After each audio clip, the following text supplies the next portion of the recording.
Assalomu alaykum obunachilar. Navbatdagi videoda Urganch shahridan yangi qurilgan binomizning 6-qavatida 50 metr kvadrat bir xonali kvartirani sotamiz. Hozirgi kunda bir xonali lekin ikki xona qilingan ekan. Kimga qiziq bo'lsa, kelasa, ko'rasa savdosi. Turgan lokatsiya Xorazm Baliq taomlar Olimpiya stadioni yonida joylashgan ekan. Benimizda Urganch davlat universiteti va Sentribunal stadioni dum qulay yerda joylashgan. Narx ham hisobob 395 million so'm obunachilar.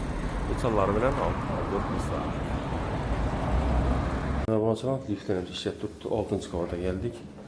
Bismillahirrahmanirrahim deb hozir qilsak. Xullas joyimiz bir xonali dokumentda 50 metr kvadrat. Hozir ko'rgan bir xona 2 etilgan. Xalasansan uni o'zini zavodsiz xona qilsangiz ham bo'ladi.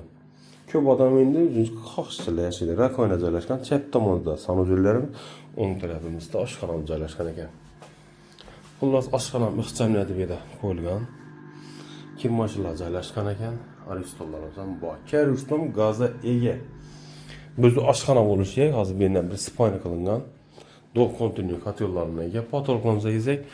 Chiroyli qaymoqsiz notujlar devorlarimiz yozilgan. Ina gazimiz kechga bersa avtomatik to'xtaydi. Stabilizatorlar uchun yo'shnagi mizuda katyollar. Yaxshi ajab. Balkoni bor. Asosiy lokatsiya Xorazm Baliq taomlari Olimpiya stadioni. Eshiklarimiz kelsak, eshiklarimiz MDF eshik. İkisinden ham bor. Yuvinish xonamiz esa alyumindan qo'yib beritilgan. Tak, bu katta hajmli o'zining mehmonxonasi. Televizorlarning devorlari osilgan, IMEF firmani ajab bundan inverter motor konditsioneri, Wi-Fi tizimi, radiatorlarimiz, belinchak, xullas 3 xonali kvartira bo'lsa ham bo'laveradi, xalasansa o'zini sotadi bo'lasalar. Bu tip 3 xonali kengaytirajak. Podpischigimiz. Lekin gazni svet suvundan muammo bo'lishi mumkin emas. Benimizda unitazimiz dushlar o'tilgan ekan. Narxincha so'm dedim obunachilar. Narxina kelsak, narxi 395 million so'mga baholadik. Ozgina, sozgina. Faqat narx bo'ladi, zudlik bilan sotib chiqdi. Lokatsiya Olimpiya stadioni. Dekkan marka shu binomiz 7 qavatdan tashkil topgan, shuni 6-qavatida joylashgan ekan.